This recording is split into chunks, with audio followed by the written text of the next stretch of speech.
Hey everybody, welcome back to I Am Equestrian. We had a poll up last week that talked a little bit about how we all used our hands in dressage and in flat work, and the answers were all over the board from I should wiggle left and right to I shouldn't even touch the reins. So we're going to talk a little bit today about how we should use our hands and why we should be using them like that.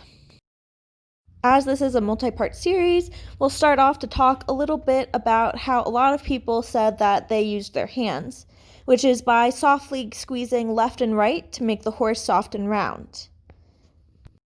In this video here, we demonstrated a little bit more about variations that might occur with your hands while you're sawing. While this might seem like a nice, easy way to get your horse to understand to get round, for lack of a better term, it is actually very detrimental to the horse's training and can create a lot of bad habits while not correctly engaging the horse and making them work through their body.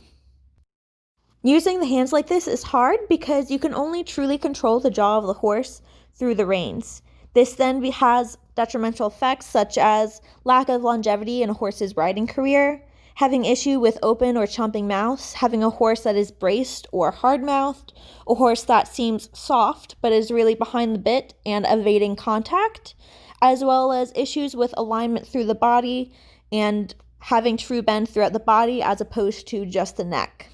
as well as having issues within transitions or trying new movements with the horse becoming seemingly having their head up and looking more hollow despite having actually been hollow the entirety of the time. Some trainers who might not be able to identify it could try to fix this in terms of harsher training techniques, tighter nose bands, flashes, tie down / martingales, all those sorts of things.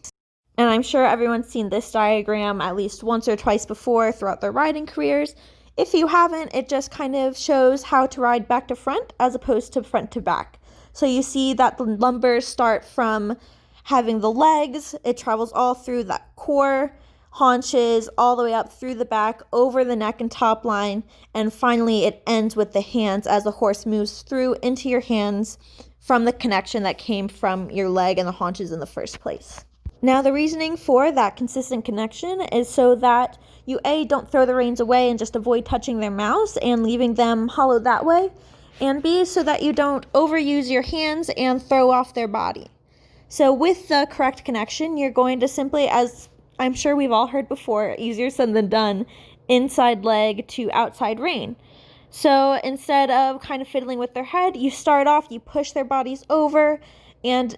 start to create that bend through their body that they need to do their best and to truly learn how to carry themselves and their rider. These kinds of changes are actually going to be the things that make your horse from a 5 mover to a 7, to give them that wow factor, or to move more easily up the levels, or to feel like you're not sore and tired after every ride because you've been yanking and pulling and that they're holding their own and it's more of a partnership between you two, with the communication becoming a lot easier and more fluid. We'll continue to talk a little bit more about how to obtain this, things like half halts and more consistent connections as we go along in the series, but I hope this was a great introduction and I hope you learned something.